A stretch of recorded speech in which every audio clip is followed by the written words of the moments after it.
Hi, I'm Charles with AniCap. The story begins as a guy nervously rides on a train. When he gets off, he begins to run frantically, but he's found by a group that somehow knows his secret. This group covers the area in smoke, and the man shows his insane fighting skills as he fends off several attackers. The attackers launch several blades at this guy, so he pulls out a blade of his own to fight back. The attackers then use metal needles called senbon, but this guy has crazy reflexes, catching them with his teeth and firing them back at the attackers. Unfortunately, this man is overwhelmed by their sheer number. He is captured when a contraption takes hold of his neck, and he's dragged by a terrifying looking man. This evil guy slams the man into the ground and uses his sword to finish him off. The attackers use a device to confirm that their target has been eliminated, and they leave. Elsewhere, a farmer named Joe enjoys life on the farm and eventually returns home to work on his motorcycle. He plays a game with his young son Kyle, who tries to sneak up on him, and he tells the kid that he has eyes on the back of his head. Joe's wife Sarah shows up, and she can't believe how dirty Joe's face has gotten. Kyle explains that his mask is like the ones that the Oni wear, but they are really bad people. Joe warns him that the Oni might think that he is one of them, but Kyle is sure that his big strong dad will fight them if they come after him. Joe playfully says that he isn't sure if he can win against these fictional characters, but Sarah states that she will take them out for Kyle. Joe jokingly says that he has to hurry up and finish fixing his motorcycle for when Sarah gets in over her head fighting the Oni. Later, a news report details how the man from earlier lost his life, and Sarah seems concerned that it might actually have been the Oni. Kyle is certain that it was them, but it's time for this kid to go to bed. The kid says goodnight to his mother, and Joe reminds him that his birthday is coming up. With Kyle fast asleep, Joe diligently checks the security cameras he has around his house. Sarah is concerned because of how the man was eliminated, and what's even more bothersome is that no information was found about who he is. Joe tells her that there is nothing to worry about, and assures her that no one will find them out in the middle of nowhere. Sarah is most concerned about someone called the Reaper, but Joe explains that this can't be him since he always worked alone. The next day, we get a glimpse of how cautious Joe is about hiding their identity as he wipes away their fingerprints from a door handle.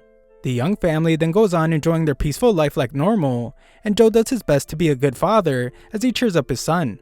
One night, it is reported that another person lost her life at the hands of a mysterious organization. This marks one of several that has occurred recently, so a large-scale investigation is underway to find out what is happening. On Kyle's birthday, the loving family enjoys a nice cookout.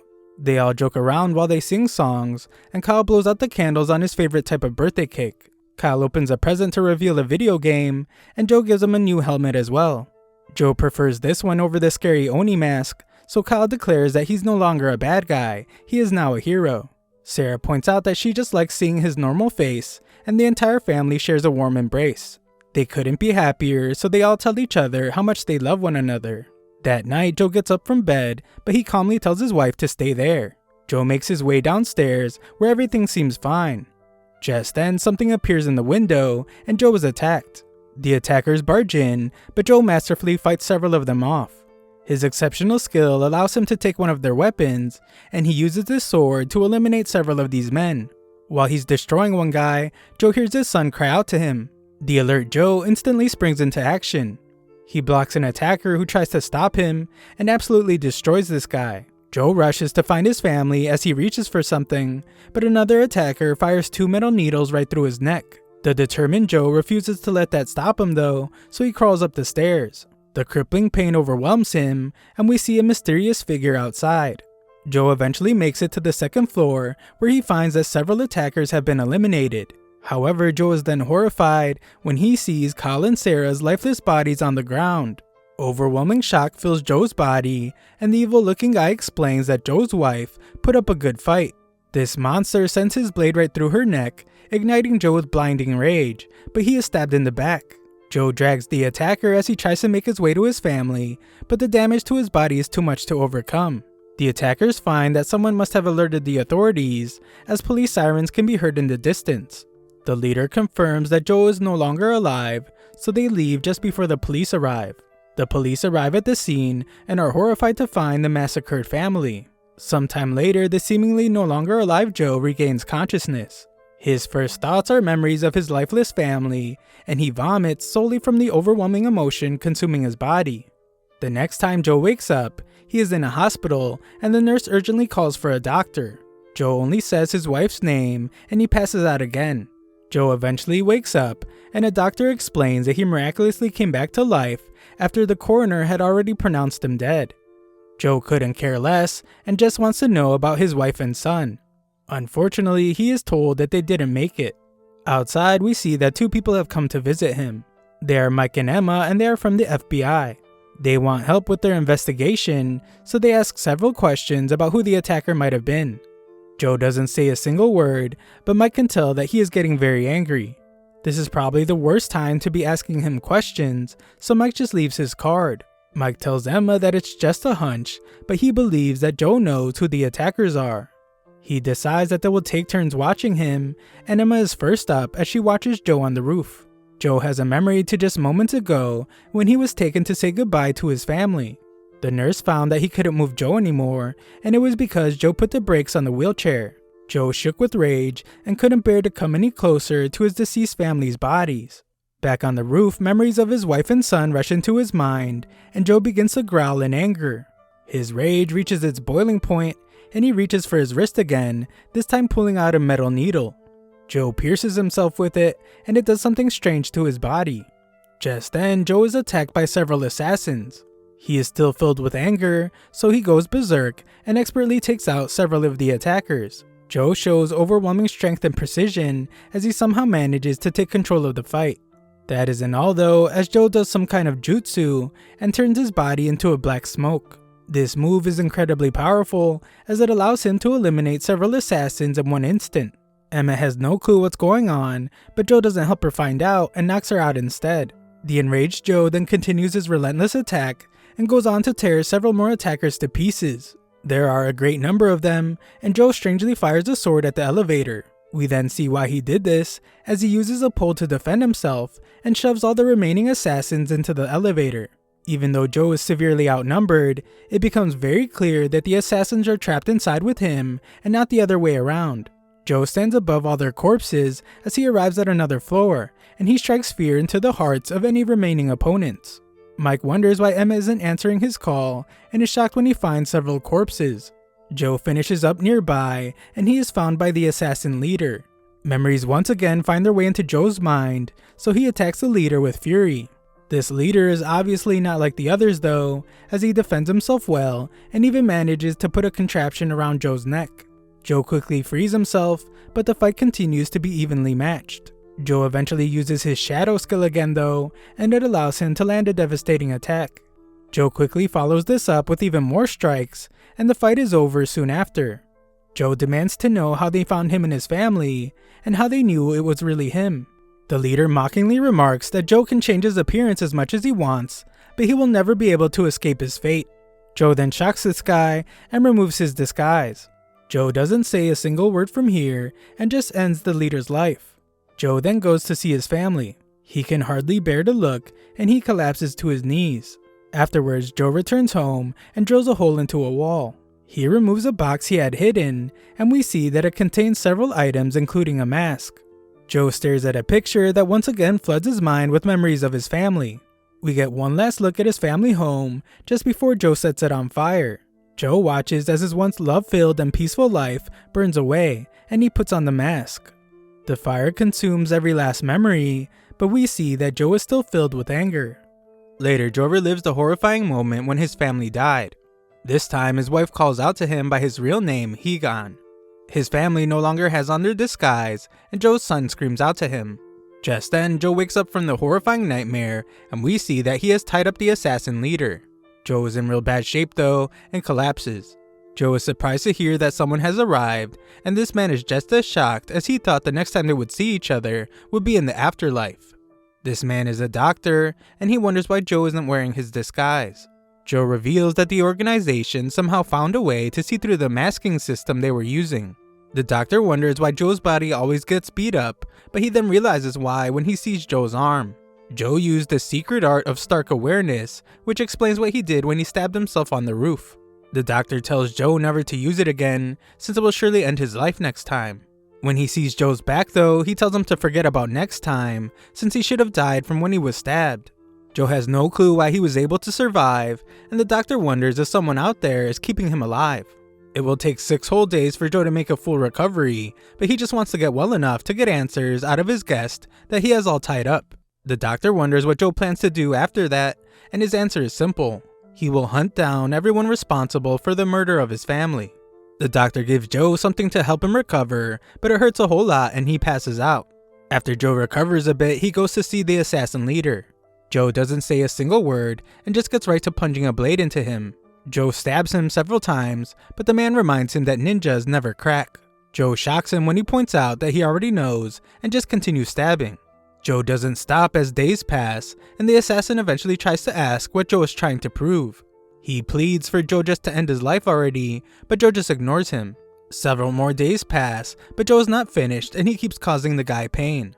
One day, Joe douses him in gasoline. The assassin starts talking real crazy and wishes Joe would have seen the look on his wife's face. The assassin was not impressed with Joe's son since he was just scared like everyone else, but Joe's wife was different. Her eyes were filled with anger and hatred till the very end. This psycho pushes even further and tells Joe that his wife cried more and more every time he plunged his sword into her. Joe calmly tells him to listen closely, and he explains that he's going to burn his family's eyes into his memory forever. He then goes on to describe the incredible pain he's going to make him feel. Joe tells him that he will never really have this sweet relief of death, as he will always have to tremble in fear of the Oni that lie beyond. Joe lights this guy on fire, and he just watches as the assassin screams in agony. Elsewhere, Mike is taken off the investigation regarding Joe Logan. It's an order from the higher-ups as they are upset about what happened at the hospital. There were no cameras on the roof, and they don't know who the blood belongs to. Mike points out that Emma saw everything, but his boss suggests that he ask her again since she seems to have changed her story. Mike is furious with Emma for just giving up, but she laughs at how obvious it is that the higher-ups are trying to cover this up. Something shady is going on, and she knows that the best course of action is to just act obedient. In secret though, she has been investigating Logan and his family. She has discovered that they were all using aliases, and none of them actually exist. Back with Joe, he takes a look at the device that creates his disguise, and thinks back to how he was told that it would protect everyone. He then rides off on his motorcycle to begin his search, but finds that the first place he checks is empty. Joe would go on to travel long distances to check other places, but all he ever found was disappointment. The last place he checks is empty as well, and his frustration begins to mount. That night, some corrupt cops enter a bar, and they get upset when the bartender doesn't give them enough money.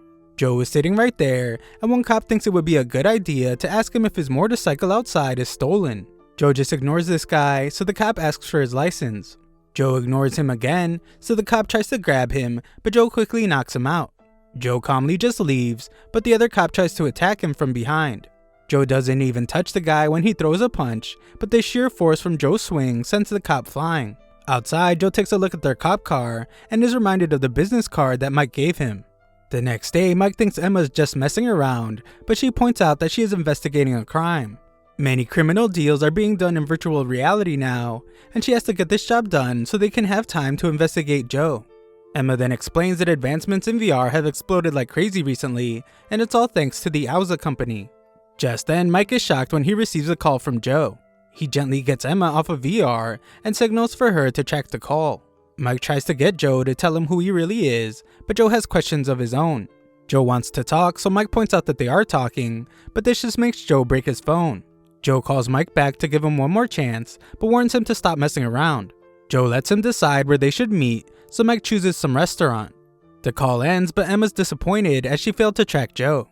As Joe makes his way to the restaurant, we see that ads for Auza are everywhere. The ads claim that Auza technology protects everyone, and it's so important that people need to have it in every aspect of their lives throughout the entirety of their lives. Joe arrives near the restaurant and scopes it out as Mike gets there. In the restaurant, Mike tells the owner to take a walk. The owner begrudgingly agrees to leave, but tells Mike to direct any delivery guys that show up to the table by the door, since that will be where the food orders are. Joe finally arrives, but Mike wants to see his face so he can confirm that it's really him. Joe shows him the business card he gave him instead, but that isn't good enough for Mike. Joe decides to just leave, but Mike agrees to speak with him. Joe just wants to know who's responsible for the serial murders that have been happening recently, and he agrees to answer any questions Mike has in return. Mike is glad to hear that, but this crazy cop then pulls out his gun. He reveals that he isn't the type to make deals with suspects and tells Joe to get on his knees. Just then, a delivery guy comes in and picks up one of the orders. Mike wonders why Joe didn't use that moment to run away, but Joe still wants to talk. Just then, another delivery guy picks up another order. Mike tells Joe not to try anything as he cautiously makes his way around the table, and he declares that Joe is under arrest. Joe doesn't move an inch, but Mike gets annoyed when a third delivery guy comes into the restaurant. Mike gets confused when he notices that there are no more orders that need to be picked up, and this delivery guy goes in for an attack. Joe quickly springs into action to stop the strike, but his face gets exposed and Mike wonders who he is. Joe finds himself in a fight, but it's clear that this attacker is no delivery guy. Mike tries to arrest them both, but he must open fire when the fake delivery guy goes to attack him. Joe has to save him from being killed, and the fight intensifies when the attacker reveals that he has another set of arms. Joe gets pushed back, but he uses his shadow jutsu thing to bring forth 4 arms and 2 heads. The intense battle continues, but Joe simply has more arms than this guy now, and he takes hold of him. Joe pushes him back and prepares to end the fight, but he realizes that the guy's extra set of arms was actually a whole nother person that was just hiding in his bag. This second guy attacks him from behind, and Joe does his best to fight against these 2 deadly opponents. Joe then once again saves Mike and tosses some alcohol at the assassins. Joe sets his swords ablaze, and the dangerous fight rages on. Joe eventually chugs some of the alcohol and uses it to shoot a fireball at his opponents. He takes this opportunity to launch all his blades at them, pinning one guy and absolutely destroying the other. The insane fight is over, so the stunned Mike pleads for Joe to tell him who he is. Joe just says the words "pecking duck," but Mike gets upset since that is just one of the items on the restaurant's menu. Mike wants to know where the guy from the hospital is, so Joe uses the device to show him his disguise. Joe reveals that he is a ninja. These fake delivery guys were as well, and so were the guys at the hospital. Just then, the 2 of them have to take cover as the group shoots at them from outside. Things get even worse when they look outside, as one of the attackers fires a rocket at them. The entire place explodes, and the attackers take off. Joe is nowhere to be found, but we see that he's up above watching Mike. Mike looks at his chest to see that the ninja's blade cut right through his body armor. The blade doesn't even have a single scratch on it, even after the entire fight with Joe, so Mike wonders who could have made such a crazy weapon. Just then, the ad for Auza pops up behind him, and both guys stare at it as it makes its pitch for why everyone needs Auza technology in their life. Elsewhere, a man named Zai informs his master that their target is unfortunately still alive. The master is upset by this and says Higan's name.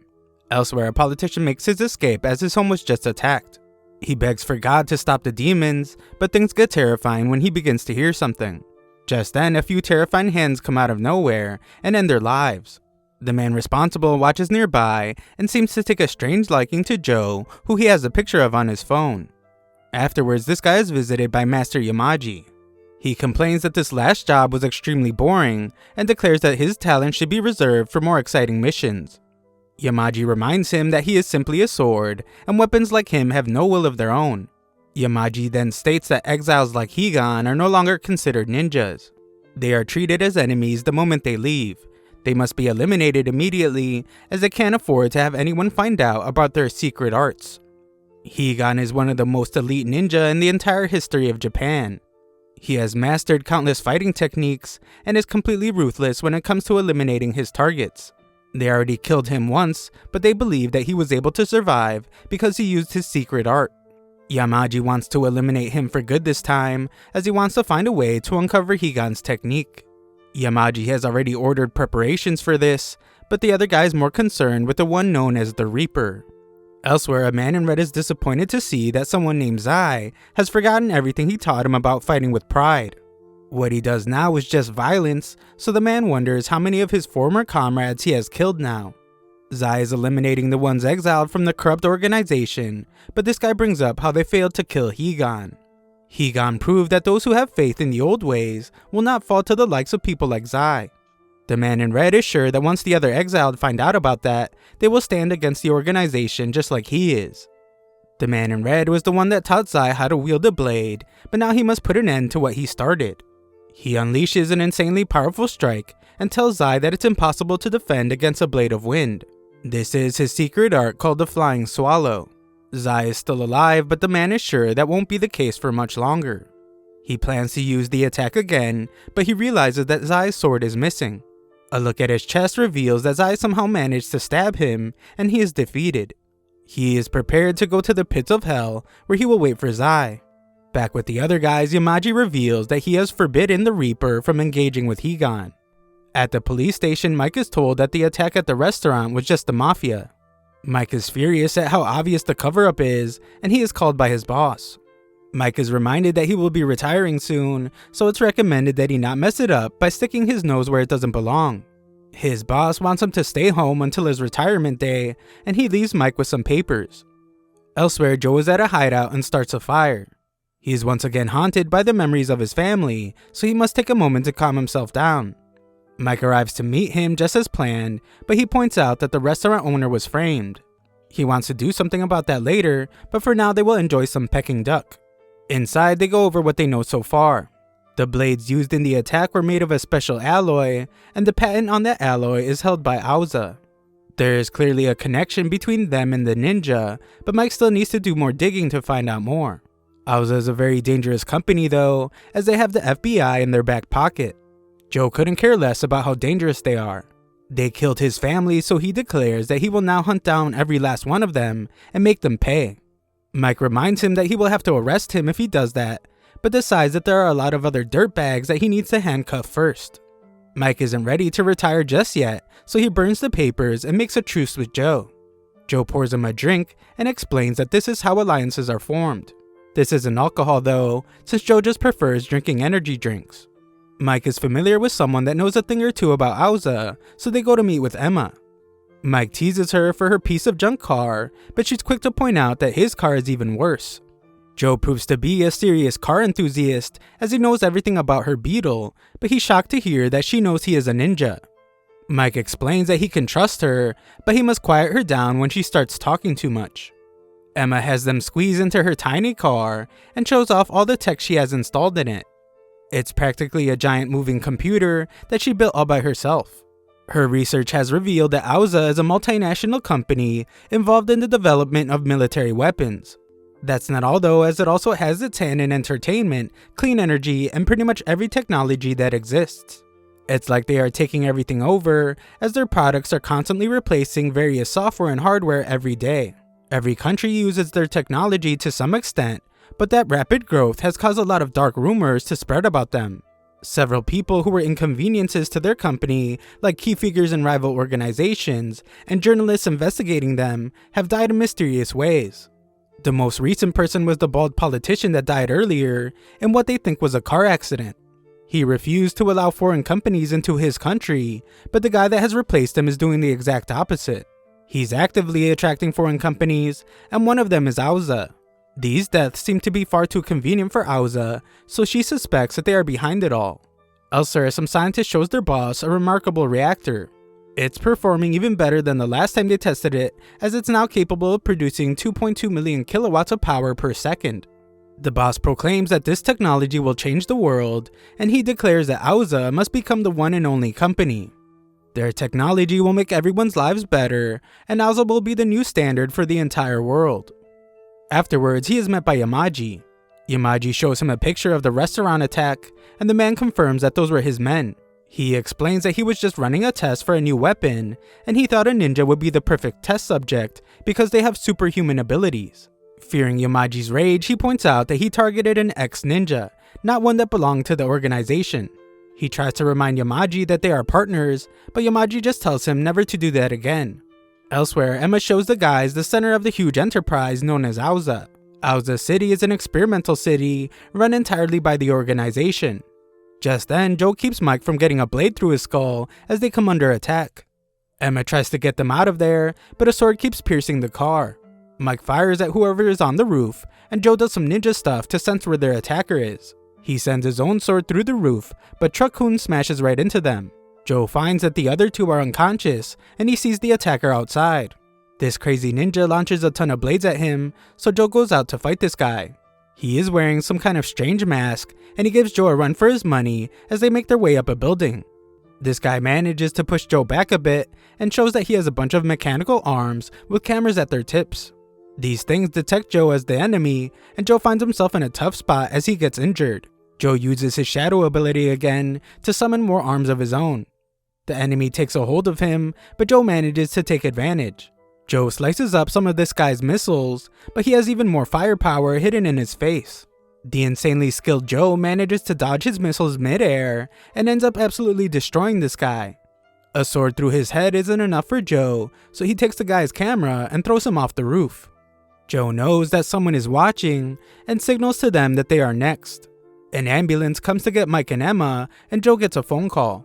He is hesitant to pick it up, but once he does, the voice on the other end explains that he is glad that they can finally talk. The voice calls him by his real name though, and Joe is shocked. This person refuses to reveal who they are, but they know that Joe is planning to go to Auza City. He warns that the entire place is protected by a multi-layered security system, and declares that it will be impossible for Joe to get past it alone. Of course, Joe doesn't trust this guy, but he is then shocked when the mystery person recites a ninja poem. The man explains that he's also an exiled ninja, and if Joe really wants to fulfill his objective, then he should wait for him at a certain location. At a hospital, Mike takes a look at a drawing that was drawn by his daughter. A look into the past shows that Mike was always busy with work, so he rarely had time to answer phone calls from his wife. One day, Mike answered because she was calling a lot, only to find that she had terrible news. Mike's daughter lost her life in a car accident, and his wife was completely distraught. Mike's unavailability made her realize that she could no longer handle being married to an FBI agent, so she left him. Now Mike can only stare at the drawing of his once happy family, but he's interrupted by Joe. Joe tells Mike about the person that wants to help him, but Mike is skeptical. Joe is too, but the guy knew a poem that was only passed down in the old organization. Emma confirms that the guy was right about Auza City's terrifying security system, since her research has revealed that you would practically have to be a ghost to get past it. Mike fears that it might be a trap, but Joe simply says that he will kill everyone trapping him if that's the case.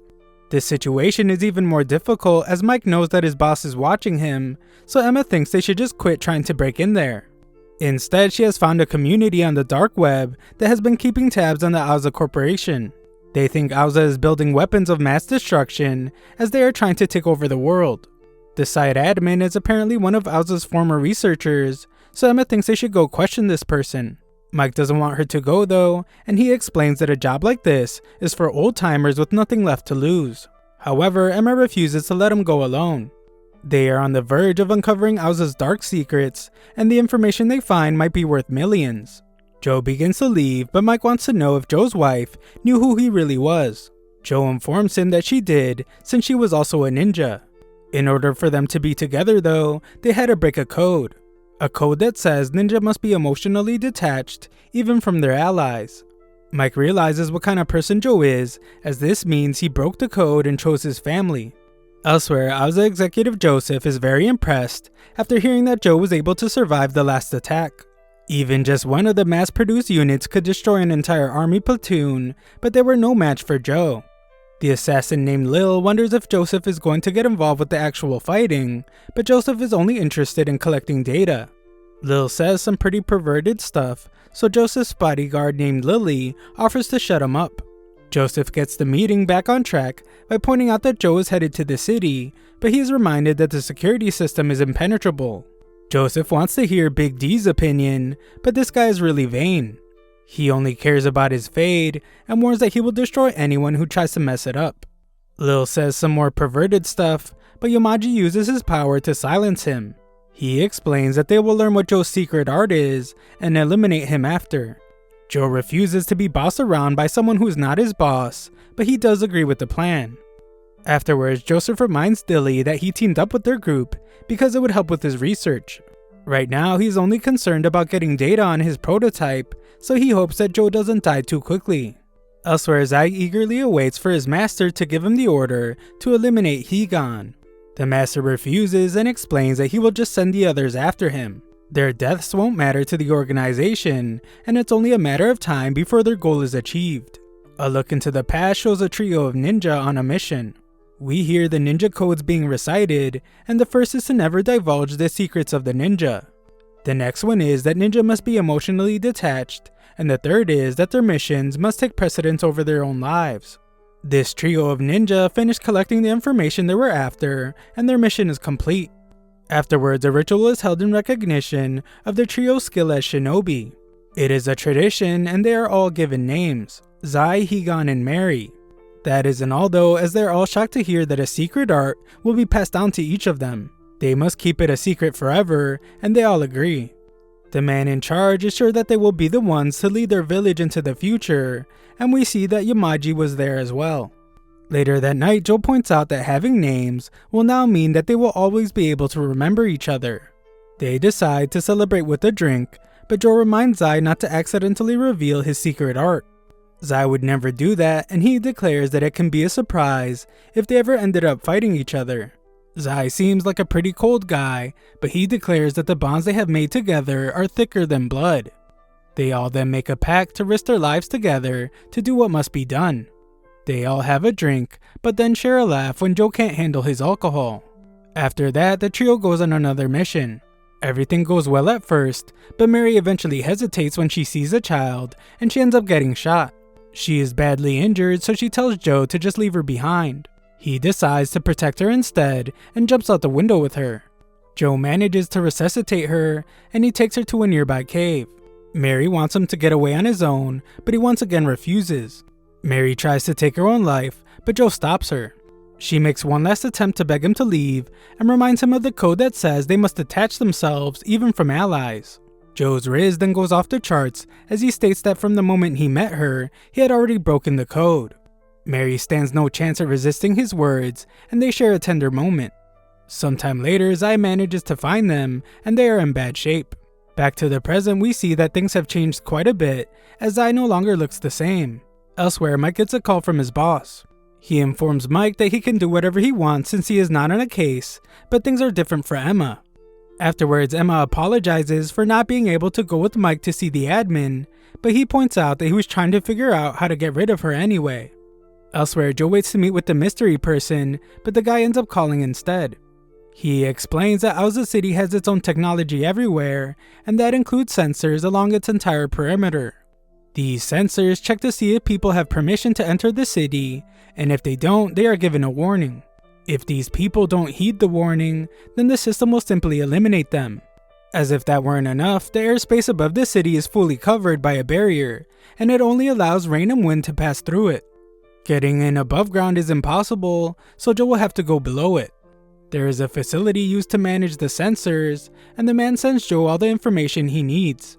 The place is covered in security cameras and laser traps, but they also have mercenaries who patrol each section. It will be difficult, but the plan will only work if Joe avoids all combat. If Joe can make it past all that, he will eventually reach the barrier into the city. The man will shut off the power, but it will only last for 5 seconds. Any longer and the alarm will sound. He reminds Joe that he will only have 5 seconds and it will be his only chance. At a restaurant, Emma shows Mike what the admin looks like. His name is Jason, and she hopes that he hasn't changed his appearance. Mike says that he will be able to find the guy regardless, and he will teach Emma his little trick for doing so later. Emma won't be going with him, so she just asks him to be careful. She still has a lot to learn from him, and just hopes that he will keep her under his wing. Mike eventually leaves, but we see how close they are as Emma reminds him of his daughter. At Aoza City, the mystery person has shut down all the security cameras, giving Joe 8 minutes to begin infiltrating. Joe heads underground, and the man instructs him on exactly when to move in order to avoid the mercenaries. Joe does exactly as he says, and uses his amazing athletic ability to avoid being found. The guy even tells Joe the patterns for when the lasers change, but they still put his physical abilities to the test. Just as he is about to clear the lasers, a tiny drip of his sweat touches one of them, and the alarm sounds. Joe can't turn back now, so he is forced to eliminate several mercenaries and move forward with the mission. Joe makes it to the barrier, and the man shuts it off. However, just then Joe is shocked as he is pushed back and Zai is standing there. The two acknowledge each other by saying their ninja names, and the barrier turns back on. Joe tells Zai that Mary is dead, and he demands to know if the order to come after them came from Yamaji. Zai has no answer for him, and simply explains that those who try to cheat death still remain in its shadow. Zai proclaims that Joe will die, and he leaves. Mike arrives to meet the informant, but he's pretty skeptical of the chosen place. Emma points out that the top brass at the FBI are definitely watching them, so Mike should only contact her in emergencies. Mike enters the rundown arcade and meets with a guy named Jason. Elsewhere, Yamaji's informed of the break-in. The one named Asuka is still analyzing why the barrier went down, but she assumes that Joe had help on the inside. Lil just wants to take him down already, but Yamaji explains that it would be foolish to attack him now. Lil is a real psychopath, as he suggests that they just let Joe into the city. They have their entire force there, so Joe's secret art won't mean anything when he gets beat down by them. Asuka fears that the commotion will look bad for Auza, but Joseph actually likes the idea. They agree to lead him somewhere into the city, and Joseph can't wait to collect some data. Joe's inside man tells him that they have decided to let him inside the city, but it's clearly a trap. They are deploying highly skilled ninja to eliminate him, and the guy is sure that Joe will die if he tries to fight them. He suggests that Joe doesn't go, but Joe has already made up his mind. He will eliminate Yamaji and everyone else. This is why he came to the city in the first place, and he might never get another chance. The guy tells him to move at 7 o'clock, since the city will be throwing a parade to cover up the fight that will take place. Back at the arcade, Mike tries to get some information, but Jason is more concerned about how he was found. Mike just ignores the guy and finds his hidden passageway. Inside the city, the parade begins, and we see that Joe is in the surveillance room. He makes his way into a tunnel, as Joseph and the others watch him. Once Joe enters the tunnel, he is of course met by several deadly ninja. Jason brings Mike to his secret room and tells him that he plans to take down the entire company. He holds a serious grudge against them since they practically forced him to leave the company. Mike wonders if this guy has some kind of personality problem, but Jason says that they were all just envious of him. Jason is digging up all their secrets to expose them, but no one believes him. Mike reveals that he believes the guy, and he wants to take them down just as bad. Jason is able to hack into their system, but he hasn't done it since he fears what will happen to him if they find out. Mike assures him that he will be able to protect him, and urges Jason to hack in there. Back in the city, Joe is in full assassin mode as he wipes out several ninja. He uses his expertise to slice them all up, and doesn't even take any damage at all. Joe even uses one nasty trick where he loads up a bunch of explosives into one of the ninjas' mouths and blows the group to smithereens. The fireworks are doing well to cover up the fight, and we see that Zai is patiently waiting. Back with Mike, Jason has hacked into the Auza system, but hasn't found anything unusual yet. Eventually, they find a list of social security numbers with prices on them. The file is called Bound, which seems to be the name of some corporate spy group. It looks like Auza is buying fake identities so they can plant operatives. This proves that they are corrupt, but they still haven't found anything about ninjas. Just then, Mike is shocked to see Emma's name on the list, and he wonders what's going on. Alarms go off as Jason gets kicked out of the system, and he sees that they have company outside. They take cover as the arcade is infiltrated, and Mike cleverly distracts the intruders. They manage to get away, and Mike realizes that the FBI must have ratted him out. Jason is absolutely terrified, and Mike tells him that those guys were probably mercenaries hired by Auza. Back in the city, Joe continues his assault as he has made his way into a building, and he wipes out several more opponents. Mike tries to contact Emma, but she oddly doesn't answer. Things get pretty bad as they are chased by the mercenaries, and Mike's junk car doesn't go very fast. Mike tries to fire back at the mercenaries, even though he is heavily outgunned, but he doesn't manage to do much. Jason is a lunatic as he gets an idea and manages to get a bus to crash into one of their pursuers. Mike has him slam on the brakes, and he shows off his sharpshooting skills by taking out two of the mercenaries. The car brake checks them though, so Jason must take cover, and Mike fires at the last mercenary. Joe makes his way through the building, and some of the final guards are terrified of him. Joe is a man on a mission, and his breathing gets heavy as his mind is overrun by memories of his family. At the top floor, Joe is met by Lil and some of the other assassins, as they are impressed that he made it this far. Joseph watches and eagerly awaits to see the results of this test. Joe looks at a helicopter and becomes furious when he realizes that Yamaji is watching. Joe screams out to him as rage takes over his body, and Joe rushes towards the helicopter. However, he is stopped by one of the assassins. Joe finds that his attacks don't do anything to them, and he ends up getting tossed around.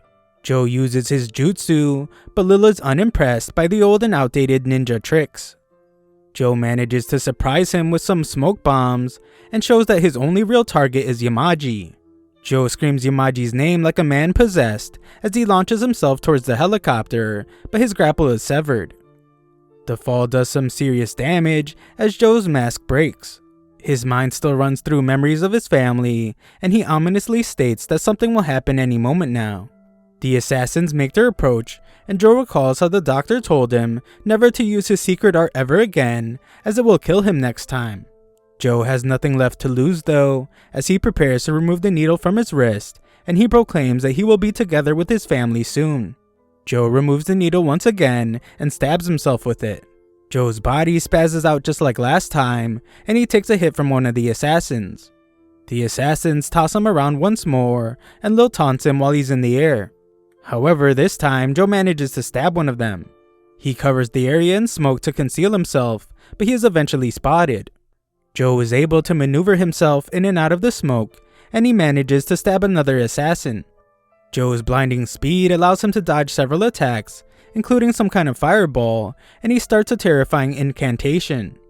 However, before he can use the attack, Joe takes some serious damage from the pink assassin. Lil takes Joe for himself though, and rains punches down on him.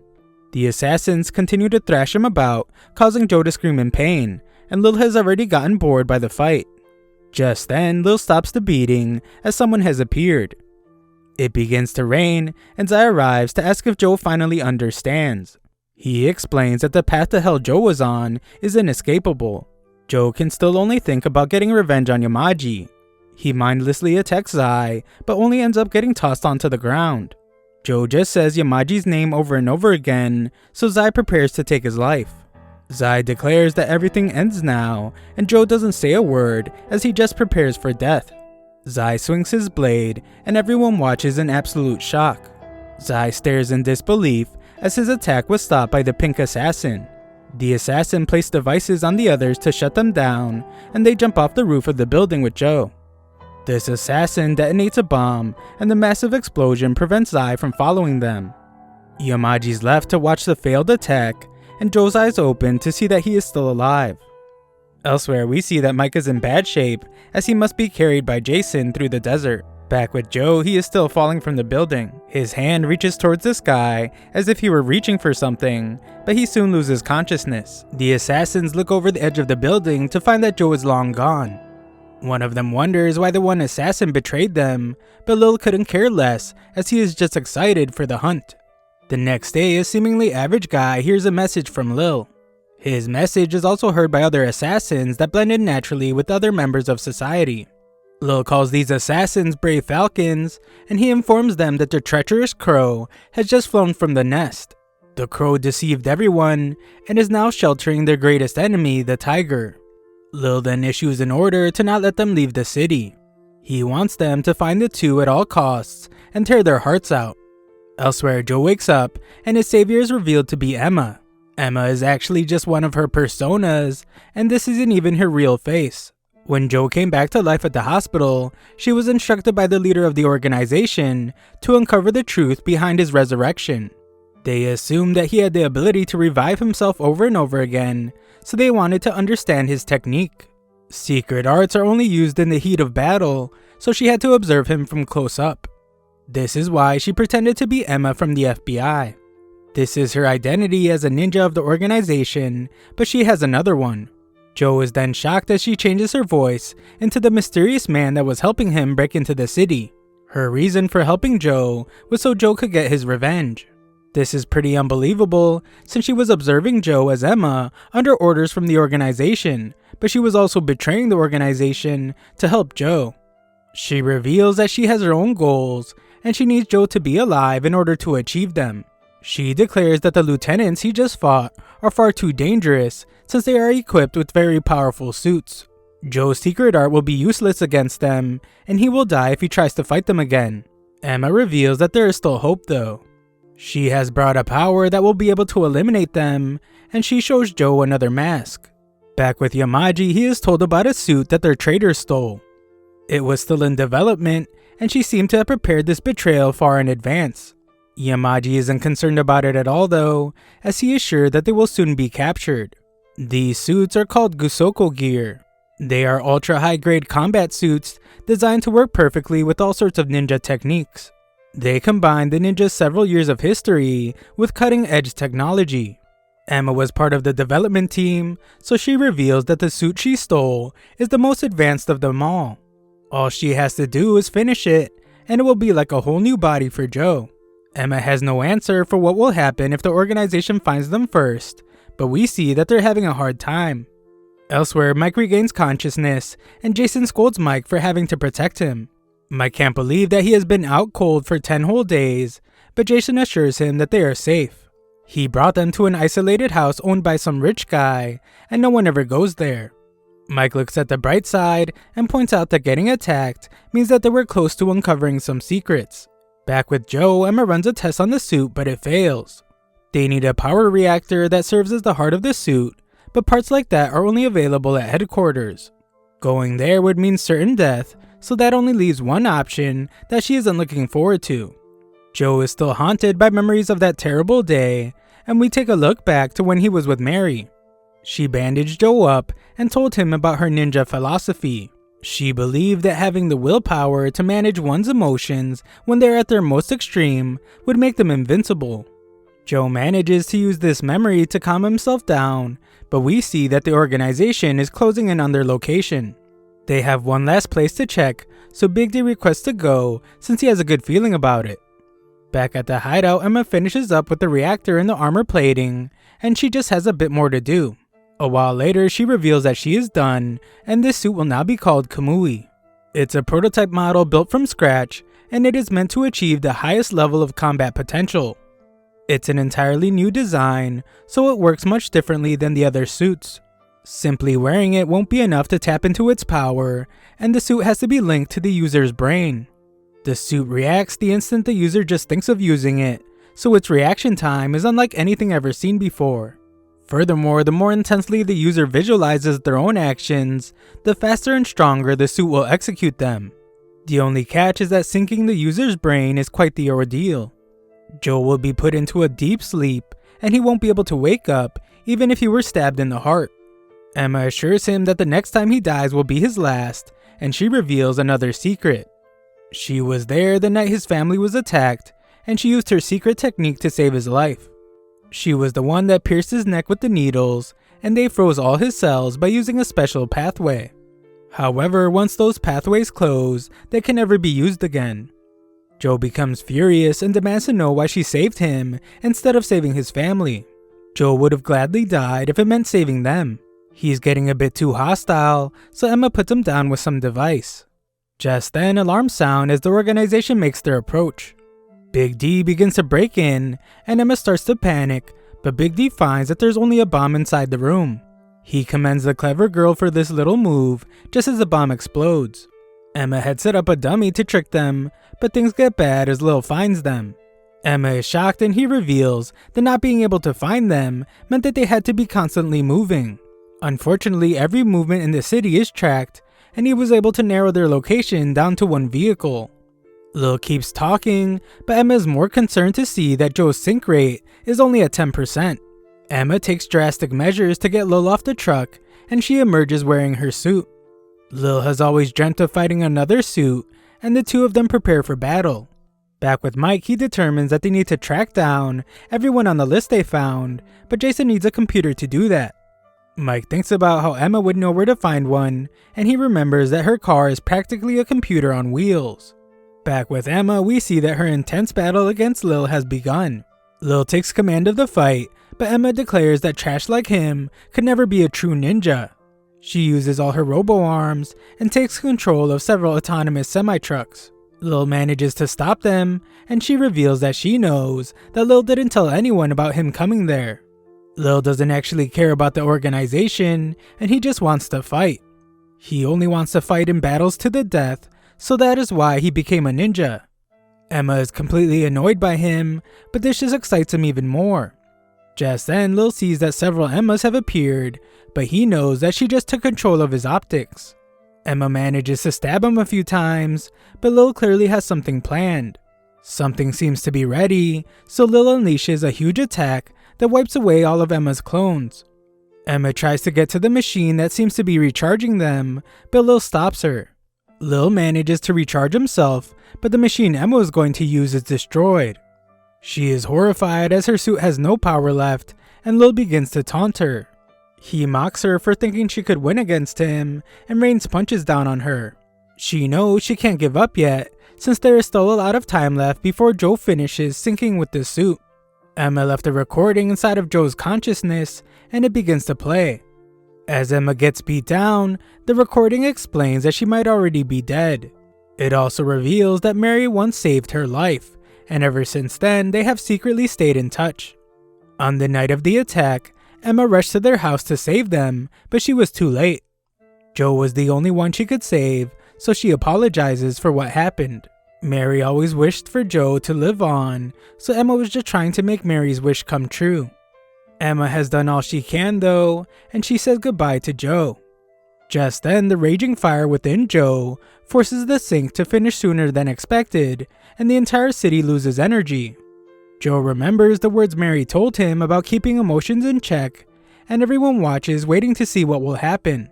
Just then, Joe's suit lights up from within the darkness. Everyone watches in anticipation, and Lil begins to taunt Joe. He knew that Joe would be the one to give him a challenge, and he gets proven right when Joe crushes him. Lil just lays there as Joe approaches, and Joe brings out his weapons. Lil buys himself some time, and he pushes Joe back, and they begin to fight. Lil gets real excited, and proclaims that he can feel Joe's rage and thirst for blood. Lil decides to match his intensity, so he uses a powerful attack. Joe is amazingly able to dodge this barrage of projectiles, shocking Lil, and Joe remembers what Emma told him. The more intensely that he visualizes his own actions, the faster and stronger the suit will execute them. Joe uses this fact to move at an ultra fast speed, and he dodges Lil's attack. Lil has had enough, so he launches a huge fireball at Joe, but Joe is a powerful monster now, and he just dives right through the flames. He pushes Lil through several walls, and Lil concedes that he couldn't do anything against Joe. Lil can now see what a real ninja looks like, and he exclaims that he doesn't regret anything. He feels completely content, but shockingly decides that they should leave this world together. Emma arrives in that moment, and watches as Lil blows them both away. Joe is completely unharmed though, and he declares that Lil's death will be anything but quick and painless. Joe will have no mercy on him, and Lil calls him a sadistic bastard. Sometime later, Dilly explains that they received Lil's severed head as a warning from Joe. Joseph is completely amazed by Joe, as he points out that Joe was able to handle the suit perfectly on his first try. Joseph wants to analyze him, so he suggests that they try to make a deal, but that's out of the question. Yamaji decides that he will have to speed up his plan, since all that matters is his cause. Joseph watches him leave, and declares that his words were spoken like a true ninja. Back with our protagonist, Emma assures him that they should be safe for now. The suit-wearing lieutenants are regarded as having the ultimate power within the organization. Joe just wiped the floor with one of them though, so they will probably wait to fight him again until they have a surefire way to eliminate him. We then watch as Yamaji speaks with Zai. Zai vows to carry out any mission that Yamaji wants him to, so Yamaji decides that he will no longer hold Zai back. He allows Zai to go and end Joe's life, and he declares that Joe will die by his hand. Back in the truck, Emma notices that Joe is staring at her, so she explains that she refuses to date married guys. She has it all wrong though, as Joe just wants to know what kind of relationship she had with Mary. Emma explains that she wouldn't be who she is today if it wasn't for Mary, as Mary was her savior. A look into the past shows the disguised Emma eliminating a target. She was shocked when someone put a blade to her neck, and this turned out to be Mary. Mary was impressed with her work, so she made Emma her partner. Mary was the first mentor Emma ever had, and she admired her because Mary always completed her mission without fail. To her, Mary was the ideal ninja. At the time, Zai, Joe, and Mary were known as the best ninja, and everyone was convinced that one of them would eventually inherit control of the organization. One day, Mary wondered why Emma always wore a mask. Emma explained that her face got all mashed up in an accident that left her horribly disfigured. Her parents couldn't even bear to look at her, so they just left her. She was completely alone until the day that she was adopted by the organization. The previous chief directly pointed out that she no longer had a face of a respectable human. However, that is also what will allow her to transform herself into anyone. Emma was inspired by these words, and the chief declared that she will now live the rest of her life as a ninja. She used this inspiration to become a master of disguise so that she could transform herself into whoever she pleased. After hearing this, Mary removed her mask and told her that she is beautiful. Emma didn't want her pity, but Mary explained that she is serious, and Emma is the most beautiful person she has ever seen. Emma tells Joe how amazing Mary was, since her words were so convincing. One day, Mary told Emma about how she grew up with Zai and Joe. The two guys always seemed pretty intimidating to everyone, but she revealed that they're actually just immature boys. The two of them were very precious to her, but this worried Emma. Growing attached to people gives rise to emotion, and those feelings can end up distracting them on the battlefield. Emotions are what get Ninja killed, and that is why their code forbids such attachments. Sometime later, Mary revealed her secret art to Emma. She was able to make it appear like someone had died by putting their body in a state of suspended animation. Emma was shocked when Mary decided that she wanted to teach it to her, and she pointed out that secret arts should never be revealed to anyone under any circumstance. Mary had already made up her mind though, since there would be a day when Emma would have to use it. Emma considers these days with Mary the happiest of her life, but it eventually ended very abruptly.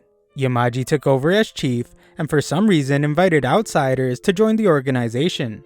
Yamaji would one day ask Emma what she thought Ninja's pride was, and she responded that it means protecting the peace of Japan. He wondered what would happen if Japan disappeared, and if the ninja would follow it into non-existence. Eventually, the old chief passed away.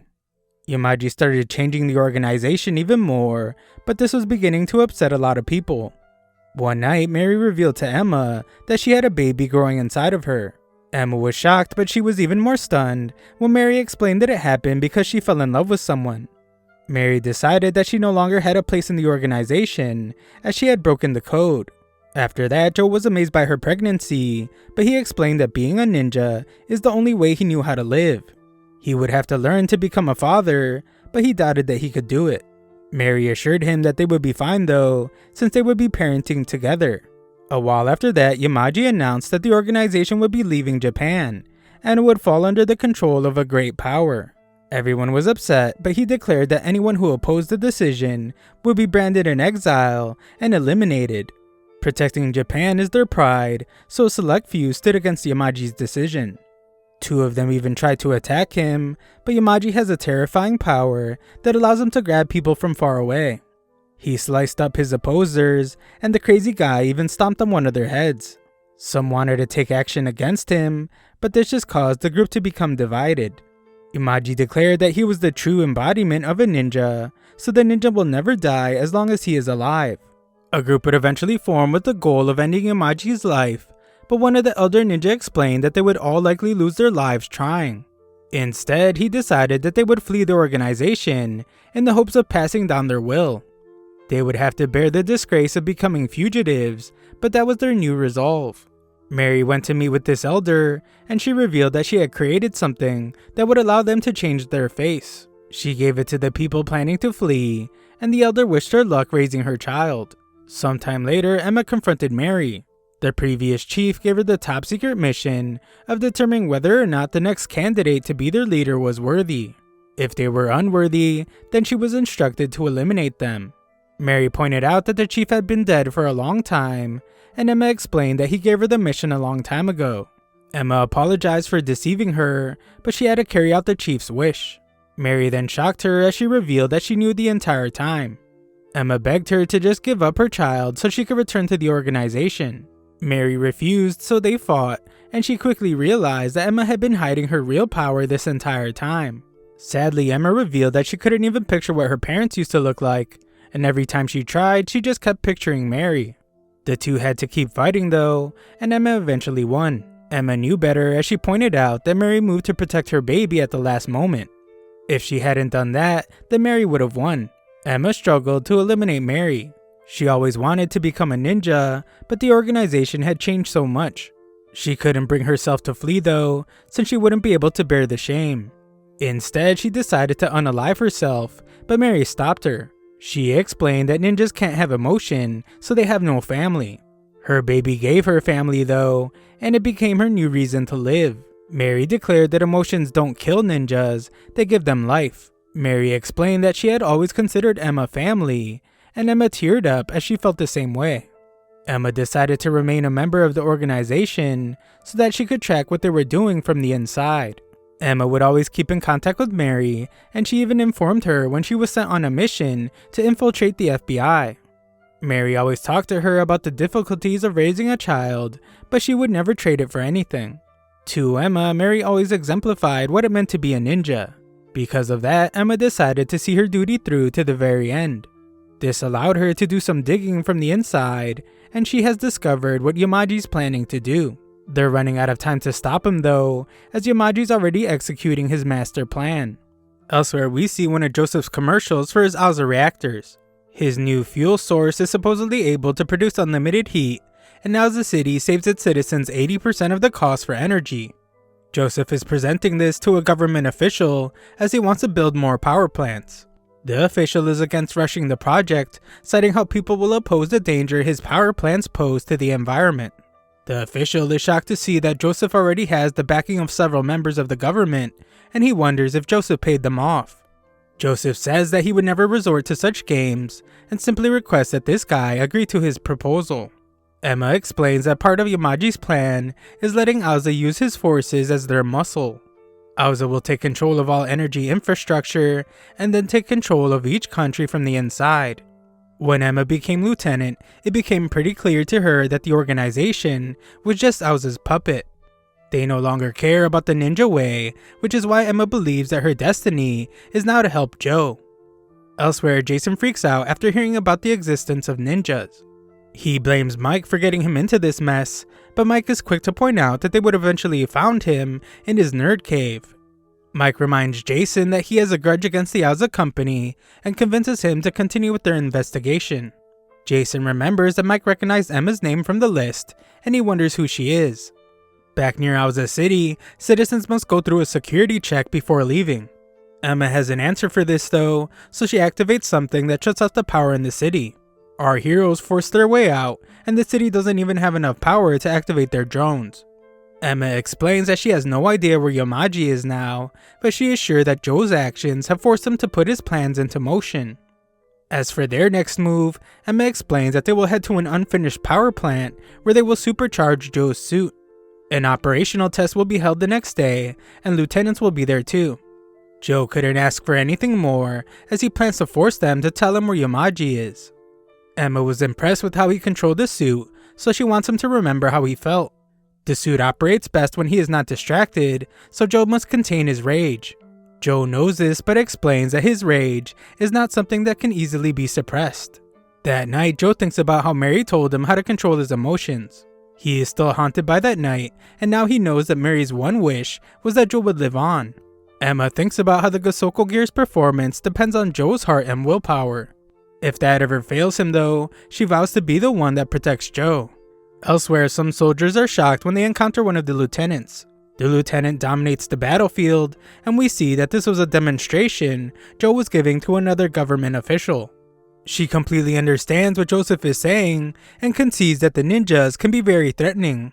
Elsewhere, some engineers are pleased with themselves, as the latest test on one of the suits went perfectly. Emma's nearby, and tells Joe that she has secured portable energy tanks that they will use to supercharge his suit. Just then, Big D confronts her, and tells the traitor that she will not be able to escape. Emma runs for her life as she is chased by his attack, but Joe appears to rescue her. Big D is pleased to see him there, as he always wanted to face an adversary like Joe. He refuses to run or hide in the face of a true warrior. Big D reveals that he knows what Joe wants, and he promises to tell him where Yamaji is if he can defeat him. Emma thinks it's a trap, but Joe couldn't care less. He was always planning to face him head on, and the two begin to fight. Big D's combination of attacks using kicks and his centipede things proved to be too much for Joe, as he is quickly overwhelmed. Emma is certain that the organization has some plan against them, and tries to think of a way to tip the scales in their favor. Emma sets her eyes on the reactor, and decides that she will have to shut off their ability to resupply wirelessly. She must partly suit up, however, as she is confronted by one of the centipedes. Joe has his hands full as well, as he fights evenly against Big D. He manages to slice off the head of one of the monsters, but Big D's kicks are a whole nother issue. Emma's using all sorts of techniques to maneuver around, and this crazy chick even mounts one of the centipedes to shut it down. She has even more tricks up her sleeve, as she uses one of the energy tanks to blow up another monster along with the reactor. This does a little too much damage though, as the broom begins to collapse and she falls through the floor. It's looking pretty bad for her, but luckily Joe appears out of nowhere to rescue her again. The system is down though, so the suit's energy supply is cut off and they can no longer move. Big D points out that all he would have to do is call the others, and Joe and Emma would be dead. However, Big D doesn't resort to cheap tactics when he is in battle with a true warrior. He declares that they won't have any interruptions the next time they meet, and he leaves. Afterwards, Joe wonders why Emma tries so hard to protect him, as he is sure that it's not just because of Mary's wish. She explains that she does it because she made a promise to herself to follow through with everything no matter what. Just then, Emma gets a notification that her computer car has been booted up. They wonder if it's the organization, but Emma has a feeling that it might be someone else. She is right, as we see that Mike and Jason are the ones driving it. Mike was able to use his FBI badge to help get to it, but Jason points out that he probably won't be able to use it for long. Mike actually couldn't care less about being part of the FBI, since protecting innocent citizens is just a job he gave himself. Unfortunately, Jason isn't able to crack the encryption, and he explains that only a genius would be able to pull it off. This is really concerning though, since it makes them realize that Emma must be some kind of big shot at the organization. Just then, the radio turns on its own, and Mike remembers the song from a time when he was with Emma. He was scolding her for acting on her own so much, but she pointed out that a delay in judgment could lead to costly mistakes. Mike just considered it a lack of trust in those around her, and he demanded that she let him have her back. He explained that a partner is pretty much family in their business, but she made sure to let him know that he's just a colleague. Mike refused to let her ruin his good mood, so he got up and sang. As we listen to his tone-deaf singing, we watch a short montage of their time together as partners. His terrible singing eventually managed to win her over. That night, Jason begins to freak out as he hears someone coming for them. Mike tells him to calm down, but Jason panics and tries to go on the offensive. They are captured, but it turns out to just be Joe and Emma. Mike can't believe that Emma was a ninja this entire time, and she agrees that what she did was inexcusable. She decides that an apology won't change that, but that just upsets Mike. He realizes that Emma sent him to find Jason just to lead him further away from the truth. Mike can hardly contain his anger, so he goes to be alone for a while. His dramatic exit is ruined when the dummy steps on some firecrackers, and Emma patches him up. Emma does apologize, so Mike points out that she was upholding a duty she swore to go through till the end. He shows her the picture his daughter drew for him. It says that she loved him because Mike protects everyone from the bad guys, so that is his sworn duty. His daughter died in an accident, and her words nag at him like a curse he can't break. His heart is bound to those words, and he feels like he always has to follow through. Mike believes that everyone goes through life burdened by some curse, and it's clear that this is true for Emma as well. He reveals that he wasn't upset about her hiding things from him, he was upset that she forgot that he will always have her back. Emma can see how he thinks that the picture is a curse to him now, but she thinks there may be a time where it proves to be useful. The next morning, Emma reveals that Auza is building more and more of the power plants in an attempt to take over the country's energy infrastructure, and the ninjas are the force they use to accomplish this. Unfortunately, the info they have gathered is so unbelievable that it would never pass off as evidence. If Auza is allowed to go through with their plan, it will mean the end of their country. Elsewhere, Joseph is told to either cover up the recent incident or make a public announcement to ease the citizens' concerns. Joseph assures them that he will handle it and gives the evil villain stare into the distance. The group then decides on their next course of action.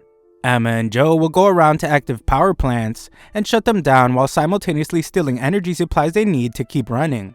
Mike and Jason will keep investigating, but Mike warns that they will probably end up revealing to the world that ninja exist. Joe couldn't care less, so Emma gives Jason access to her computer. Mike makes a wrong move here, as he asks if Emma and Joe are a thing now, but this just gets him kicked in the jewels. Elsewhere, Joseph is upset that Big D just let Joe get away. Yamaji explains that Joe is too dangerous in hand-to-hand combat, so Big D made the right choice. Joseph is still furious though, since the government officials are thinking about backing out of his plan because of the brainless ninjas. Joseph is absolutely insane, as he explains that he exerts total control over people, nature, and all living things. He is treating the domination of the world as a game, but threatens to end their partnership if Yamaji can't get the ninja under control. This being a game doesn't sit well with Yamaji, so he explains that the ninja's mission is to seek out vile scum like Joseph and eliminate them. Joseph becomes furious at the threat and tells Yamaji that the next time his people screw up, he will make them commit seppuku. When he leaves though, Yamaji points out that the idiot doesn't know the difference between ninja and samurai. He determines that the time for something is now at hand, and we get a look at Zai. Back with our hero, Emma explains that something called the Izumo circuit is the heart of the Gusoko gear. It's very sensitive and frail, so he needs to treat it delicately. He needs to treat it the way he treated Mary, but Joe points out that he used to make her angry all the time. Emma gives him the Gusoko gear manual so he can learn it from inside out, but Joe wants her to start thinking more about her own safety. She has helped him enough, so he wants her to stick with Mike and start planning for how she will hide after this is all over. Emma's tired of all the guys trying to act so cool, but Mike reminds her that in their business, being partners is as good as family. She refuses to let Joe go on his own, but does agree to help the weirdo Jason out with the investigation first. Jason doesn't like being called a weirdo and reveals that he has made them some food. He explains that the most famous gangs throughout history, like the Yakuza, have eaten together, so they should too. Emma thinks about how Mike and Mary would tell her about family, and she begins to believe it. They all have a fun time, but we see that there's a tracking device on their truck. Elsewhere, the Secretary of Energy wants answers in regards to the power plant explosion. Joseph tries to brush it off, but the guy warns that the advisory committee can no longer ignore public opinion, regardless of how much Joseph is bribing them. Joseph loses his temper, so the call ends. Dilly explains that Big D is getting his daily fade, and he requested the day off. They won't be able to contact him, but Joseph insists because this is an emergency. Big D just ignores their call as he already knows what they want, and he has taken care of it as we see that he is tracking Joe. This intelligent guy then states that there's no point in living or fighting when there's no grace in it. Joseph is furious that he didn't answer, so Dilly offers to make it up to him on Big D's behalf. Joseph decides to leave for a bit though, but she will have to make it up to him when he gets back. Afterwards, Joseph runs into Zai, and he explains that if he were his boss, he would have let him take care of Joe right away. Zai asks some researchers what Joseph was doing there, and they explain that he was just checking the maintenance on Big D's gear. Zai checks on the progress on a new Gusoko gear, and he is told that it's 95% done. Back at the truck, Mike asks Joe to take care of Emma when they split up. In her car, Emma and Jason look for a report in Aoza's server. This report will have some evidence they need to bring down Aoza, as well as the name of the person they are reporting to. This is a huge deal, since this person is one of the country's top officials. Big D's haircut is finished, and he compliments his barber skills that seem to have improved since the day before. Big D is informed that the maintenance is done on his Gusoko gear, so he heads out. Back in the car, the nerds have just broken through the firewall. Emma must tell Jason to calm down, but it's too late as he is eager to get revenge. Just then, Big D arrives and tells Joe to hurry up and get in his Gusoko gear. Emma gives Mike permission to use the weapons she has in the truck, so Mike tells the nerds to stay in the car to continue hacking. Joe arrives all geared up, so the two begin fighting. Joe manages to slice up one of Big D's worms, but they're able to piece themselves back together. Just then, Big D becomes furious when Joseph's men arrive to interfere in the fight. Joseph assures him that he won't interfere with his fight, and instead they shoot at Emma's car. Emma uses her robots to protect the car, but she explains that it won't be enough if their enemy brought rocket launchers. Unfortunately, they have, but Mike uses Emma's weapons to fight back. It works at first, but that just puts him in danger. Emma leaves the rest of the hacking to Jason and prepares to help the guys. The ninja battle intensifies as Joe gets creative with his blades, but Big D still pushes him back. Mike is in grave danger, but Emma shows up to ruthlessly take out some of the attackers. Aoza's security center detects that they are being hacked, but it's too late as Jason got what he needed. Just then, a sniper takes Mike out, and we look back to when he asked Joe to take care of Emma. Joe explained that all he cares about is taking down the organization, so Mike is responsible for protecting Emma. Luckily, Mike is okay, and he states that he has taken kicks from Emma that were worse than getting hit by a bullet. Emma still has a lot to learn from Mike, so he promises that he won't die just yet. The two of them work together to take out more attackers. Mike uses a Gatling gun, and Emma shows her prowess with a handgun. Emma ends up in a bad spot, but this time Mike is the one to save her. Back at the Gosoko Gear fight, Big D seems to be taking control. Joe uses a nice maneuver to get the upper hand though, and he eventually sends his blade right through Big D's chest. Big D is surprisingly satisfied, since the battle they just had was exceptionally elegant. Joe removes his Gosoko gear, and Emma rushes to see Big D. He wonders why she betrayed them, but she explains that she never betrayed what she really believed in, and she was never actually on their side. This is a difficult truth for Big D to accept, but he still considers it a beautiful answer. Big D is prepared for Joe to end his life, but everyone is shocked as he begins to glow. Big D realizes that the despicable Joseph must have set up his suit to self-destruct. The honorable fighter is furious, so he protects Joe with his centipedes. Mike desperately rushes to help Emma, and he calls out to her. Emma has accepted her fate though, so she uses her robots to protect Mike. Mike can then only watch and scream out her name as the suit's self-destruction causes a massive explosion. At Auza, Joseph is furious that Big D once again ruined his plans. The explosion was supposed to end all 5 of their lives, but it only ended up taking one out. Joe emerges from the rubble to find that Big D is gone, and he rushes to Mike and Emma. She is in terrible shape, but she can still talk, and she just wonders if Mike is okay. He is, so she apologizes to Mary for not being able to keep her promise. Mike begs her to hang in there while they call an ambulance, and Emma shows them her real face. She is sure that Mike would never recognize her this way, but Mike assures her that he would. He reminds her that it's just a trick of the trade that he knows, and he once again promises to teach her later. Emma states that she always thought she would die alone, but Mike doesn't want to hear that kind of talk. Emma then starts singing, and we get a look back to when Mike gave her a bear at the bar. She imagined her younger self there as well, and she enjoyed herself as Mike began to sing. Emma sings that song now, but Mike breaks down in tears as she passes away. The group then puts her body to rest. Mike explains that she was a real pain in the butt, and she was always late. They were really close though, and talking to her is what he imagined talking to his daughter would be like. To him, Emma was like having another chance with his daughter, but he could never bring himself to tell her. He calls her a silly girl for ever thinking that she would die alone, and he becomes furious at himself for not telling her how he felt. However, Joe is sure that she already knew. He can tell because he has never seen a ninja die with the kind of look Emma had on her face. Mike breaks down once again, and everyone goes silent. Joe once again vows to bring down the organization, and declares that it's time to put an end to their battle. Elsewhere, things get real complicated, as we see that Zai's newest Gosoko gear is ready.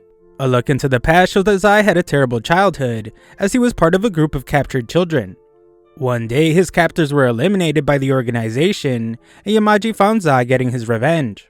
The kid was filled with rage, so he tried attacking Yamaji as well, but Yamaji stopped him.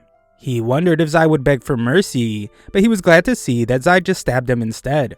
Yamaji explained that his strength is the only thing he can believe in, and he made young Zai an offer. If he wanted fangs that are strong enough to kill, then he suggested that the kid come with him. Zai accepted, so Yamaji took him under his wing. Back to the present, Zai prepares to use his new suit. Elsewhere, Mike makes a joke about the disgusting energy drinks that Joe likes to drink, and he is shocked when Joe laughs for the first time ever. Mike's hands are all roughed up from burying Emma, so Mike says that this desert is too desolate for her grave. He doesn't want her to be lonely, so when everything is finally over, Mike suggests that they give her a proper burial in her hometown. Joe explains that ninja like them don't have hometowns. They are just left to rot away as nameless corpses. This is just the fate that awaits them all, and he comes up with a different idea. They will make this the place where she can rest in peace, near the people she considered family. They will make sure that her soul finds peace by putting an end to everything. Joe will take down Yamaji because he is the source, and eliminating him is the only way to dismantle the organization. As for Mike, he will take care of Auza. They have a lot of solid evidence of the company's corruption, and they will leak it to all the major media outlets. Emma gave her life for that information, so Mike vows to make the best of it. Just then, Jason reveals that there is a problem. The information they found was encrypted by a genius. Mike assumes that it was Auza, but Jason reveals that it was actually Emma. She wanted to make sure it stayed safe until it got to Mike, but now it's backfired. Jason has to try and solve this puzzle now, but he isn't sure if he can. Just then, they are all shocked when a news report reveals something. Auza is blaming the attack on their power plants on terrorists, and they are Joe and his group. This is all Joseph's doing, and he points out to the Secretary of Safety that public opinion will now be on their side. The Secretary assumes that Joseph is manipulating the media, but Joseph just explains that the rest of the committee is on board, so they should continue working together. The Secretary still isn't convinced that the power plants are as safe as he says, so he will take more time to decide if Joseph will be allowed to build more. The Secretary also reminds him to keep his rage under control, considering what happened the last time they spoke. However, when they end the call, Joseph gets furious again and wishes that the Secretary would just shut up and do as he says. His rage only gets worse when he is told that they have been hacked and top secret data may have been stolen. Elsewhere, things are getting even worse for him, as Yamaji is told that they have taken all the information they needed from the Auza company, and the organization can now make their own Gosoko gear. Back with Joe, the guys realize that their plan is ruined, since Auza has control of the media outlets. They need a platform outside of the media to boost their message, so Jason suggests that they use Chick Tech. He has an idea to make their video go viral, but his suggestion is too inappropriate for Mike's liking. Mike has an idea and just tells Jason to continue working on breaking the encryption while he figures it out. Just then, they are shocked when a crow makes its way into the truck. It has something in its mouth, and Joe explains that it's a challenge to a duel. The stupid Jason thinks that Joe is going to fight the crow, but we get a look back for the real answer. When Zai went with Yamaji, Yamaji told him that ninja are the strongest warriors known to man, and whoever leads them has the power to rule over the entire world. As time went on, it became clear that Zai's rage never left him. A guy once surrendered while sparring, but Zai continued to attack him. Joe stopped him, but Zai declared that weaklings like the guy he just beat up have no right to be there. Joe explained that the guy is a ninja just like them, but Zai believed that those unfit to fight should be cast aside. If the other ninja have to cover for the weaker ones in battle, then it will always lead to death. Mary was there as well, and she suggested that they fight it out to determine who was correct. Moments later though, we see that their fight ended in a draw, and Joe complimented Zai on his strength. Zai did some intense training after that, and Mary noticed that Zai is only nice to crows. She pointed out that everyone called Zai the Reaper because every single person he has fought gave up on being a ninja right after. That is, everyone except Joe. Zai wondered what Joe's deal was, and Mary was surprised that he was interested in something other than crows. A while after that, Joe, Zai, and Mary were revealed to be the only ninja that passed the most recent examination. They were given a mission, and if they completed it successfully, then they would officially become ninja. During the mission, they found what they were supposed to get, but they were shocked to see that enemy reinforcements had arrived. Joe and Mary tried to stop Zai from fighting all of them on his own, but he just ignored them. Zai took on the entire army, but soon he was exhausted and outnumbered. In this moment, Zai reminded himself of his belief that the weak must die. He had accepted his fate as he prepared for death, but moments later he woke up to find that Joe had saved him. Zai watched as Joe took on the rest of the army, but eventually he joined in to work together with Joe. After that, we learned that Yamaji planned all that to test them. Zai was furious at his two partners for rescuing him instead of completing the mission, but they explained that they did do what was best for the mission.